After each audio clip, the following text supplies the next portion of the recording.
right, welcome to the 2014 Asia Regional. Yeah.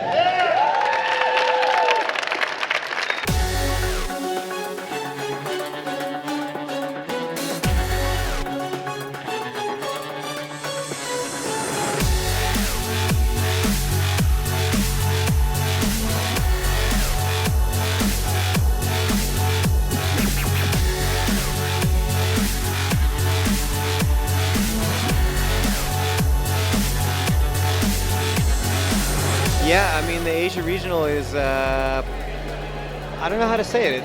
The spirit here is ridiculous. Like, people are just so fired up. It kind of reminds me of the early days of the ranch, like 2008, 2009. Just the spectators, the volunteers, the athletes, they all intermingle really well.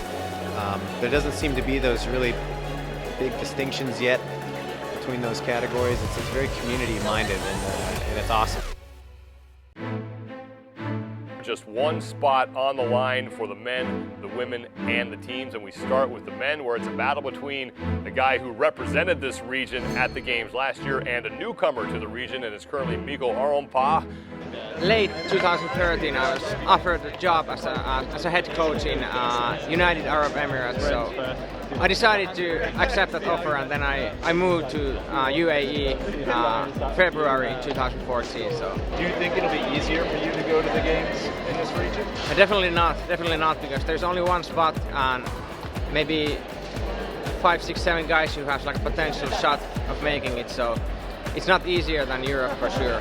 On the women's side, a very close battle after day one. 8 points for the two top competitors, Candice Ford and Yuko Sakayama. If that name seems kind of familiar, Candice Ford used to be Candice Howe. She was your 2011 champ out of this region. I love that we can be here and we can see everybody.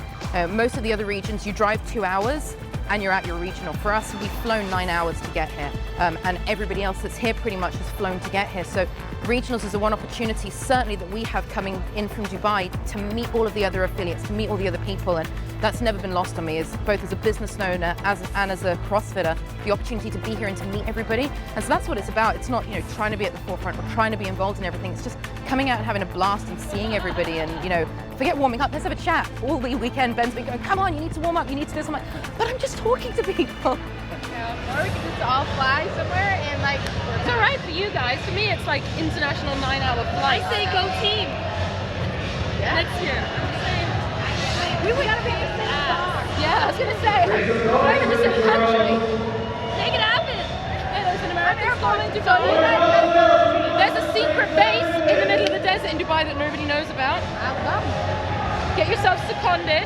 Okay. You come teach in the American school, or the Canadian school, or the Canadian university, and we'll go team. Who are our guys?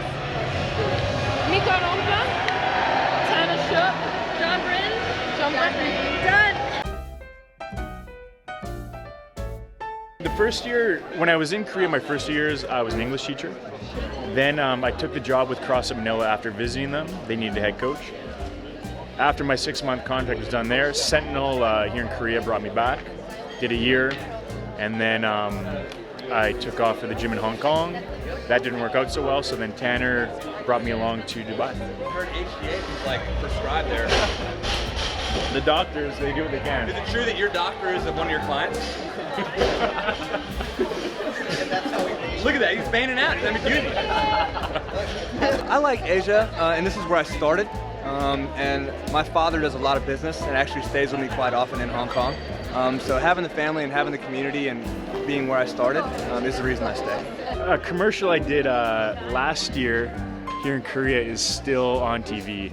It was for a skin cream, and I played a part of the Dutch national soccer team. In the commercial, you just see me in the background shaking hands with the Korean team because we lost, because they took the skin cream and beat us.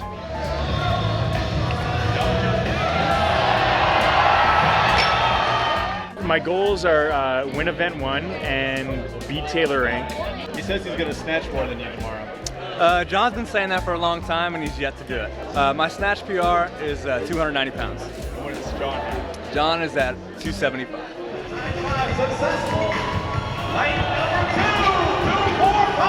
The big disadvantage I have is because of my placing, I'm going to be in the first heat, and he knows what he has to hit. So he's totally basing his numbers off of me.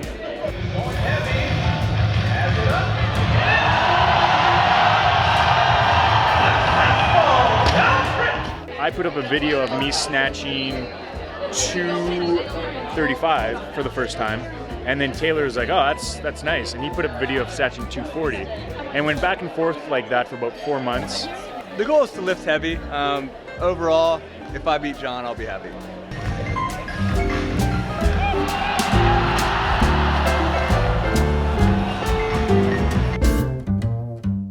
You find a team that is more multicultural than ours. So we have Costa Rican, I'm American, South African, Australian, and 2 local UAE guys.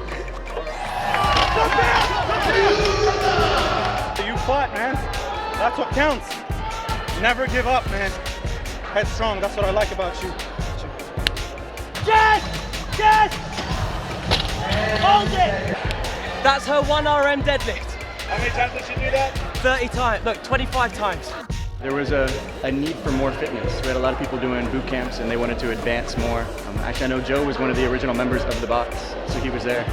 And CrossFit was the answer. I'm there for work. I'm a full-time contracts manager. My athletic background is soccer, football. Olympic weightlifting. Olympic weightlifting. I did a little bit of physical competitions also. I was a squash professional. Yeah, a lot of volleyball. Yeah. That's cool. We have 4 affiliates just in Tel Aviv. We came from 1 affiliate like 4 years ago. We have like almost 30 affiliates, and the number is increasing.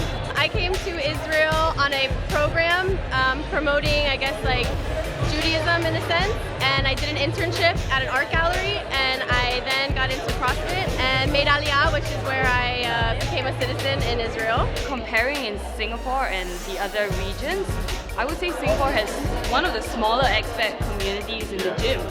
We are actually a majority local.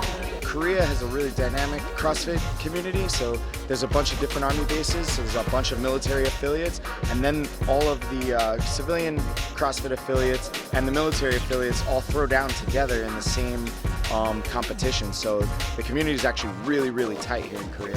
저희가 일단은 팀전도 출전을 했고요. 그리고 개인전 남자도 출전을 했고, 또 하나는 코치 전원단 리전을 출전을 했어요. 되게 회원들이 되게 동기부여돼가지고 다 화이팅 넘치게 되게 열심히들 하고 있어요. 그래가지고 더 다른 데에 비해 더 크라우드한 것 같아요. 여기 당연히 와야죠. 크로스핏 강남 이제 식구들이고 이게 워낙 또 열정이 넘치는 사람들이라서 대표 선수들이 다 나오는데 다 오고 싶어 하더라고요. We have 5 women and 4 men competing this year. We have a team also competing this year. It's great to see the growth among all the different gyms. See the people that, you know, as they've grown through this, from maybe someone who was judging to someone who's now a competitive athlete. We were unable to compete, so I still wanted to be a part of this cool experience, so I wound up judging instead. I told myself I wanted to really be in there again and train my ass off, and here I am. How did you end up in this part of the world? Long story short, my cousin was stationed here, and I came here to visit him, and ended up meeting the right people at the right time. Who did you end up meeting? Cody Hunter. I originally came to Korea to rehab from rugby injuries about 9 years ago. Came as an English teacher, but during that time, over about a 5-year period, noticed there was no fitness in Korea at all. The fitness was very beginner level, big globo gyms, no fun, no excitement. So I started running, back into training people again, and then 2.5 years later, opened Sentinel. Went right into it, big time. So. 우선은 크로스핏 이제 제가 코치예요, 지도자예요. 크로스핏을 가르치는 사람으로서 크로스핏이 위험한 운동이라고 많이 알고 있는데 크로스핏도 재밌고 즐겁고 누구든지 할 수 있고 전혀 그런 걱정 없다는 걸 가르쳐 보여주고 싶었고, 그 다음은 제 스스로가 더 에너지를 내기 위해서, 그리고 그 많은 동료들이 저한테 제가 즐거워하면 그분들도 더 즐거워하시더라고요. 그래서 더 에너지를 낼 수 있었고 더 파이팅 있게 할 수 있었기 때문에 하다 보니까 이게 더 즐겁더라고요. Friday, this venue was packed, so I'm hoping the turnout to be great this weekend. I think some of us thinking that I think we grew out of this venue. Maybe we're looking for maybe a bigger venue next year. It gives me, and I think all the guys that have been around for a long time, a sense of pride to see something grow and to know that you were kind of part of it and help start it. I can go to any country in any box here in Asia, and I would feel just right at home. Like I've been to like Hong Kong, places in Korea. I've been to Bali. The original Sentinel affiliate it started off with around 100% foreigner, foreigner membership base.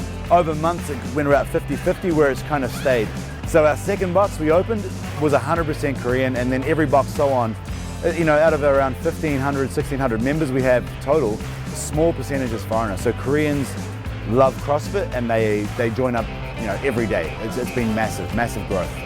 이런 경험을 한 사람이 많이 없잖아요. 그리고 그렇게 성적을 내서 외국 친구들과 나란히 할 수 있는 어찌 보면은 거의 저한테는 저만이 거의 했다고 볼 수 있을 정도로 거의 드물잖아요.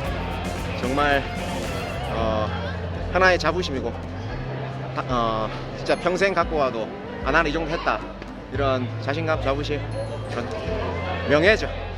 Yeah, snatch it. Asians have so much potential. We can really create a reputation here in the CrossFit world. もちろん敵ですよ。敵だけど、これカンプリケートしてるんだけども、敵なんだけど仲間。だからもうそれはある意味戦ってくれてありがとうじゃないけど、やっぱり知らない相手と全力 100% で戦うってことに対してもすごく感謝をしなきゃいけないなと思います。はい。On the women's side of things, it's a tight battle on top of the leaderboard for that one ticket to the CrossFit Games, and right now Marlene Anderson occupies first place. Tomorrow I need to really get I guess I still have a lot of points to catch up on, but so I really need to get like top places on the last ones if I'm gonna have a chance. The thing is, usually when many people say my pain face is a smile, so I'm not aware that I'm smiling, I'm just in pain. On the men's side, a new man on top of the leaderboard, but the man who represented this region at the Games last year, it's Michael Mogar. Going into the final day, it's a good lead.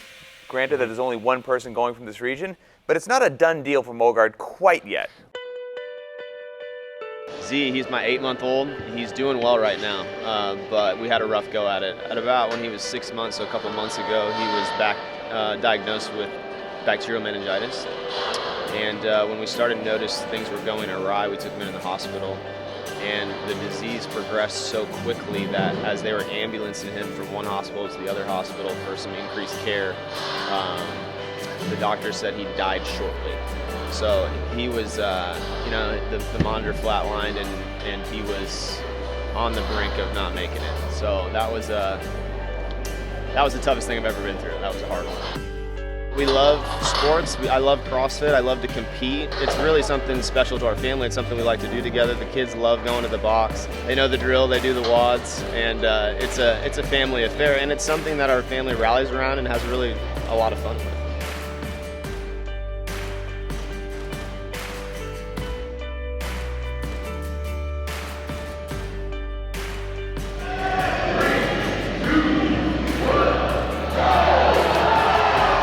Enjoy leading my family, and I really look forward to when they get a little bit older, so it'll be easier to take them places like this. I kind of travel a lot because of CrossFit around the region, and I'm looking forward to the day when I go, everybody goes. That'll be truly a family affair.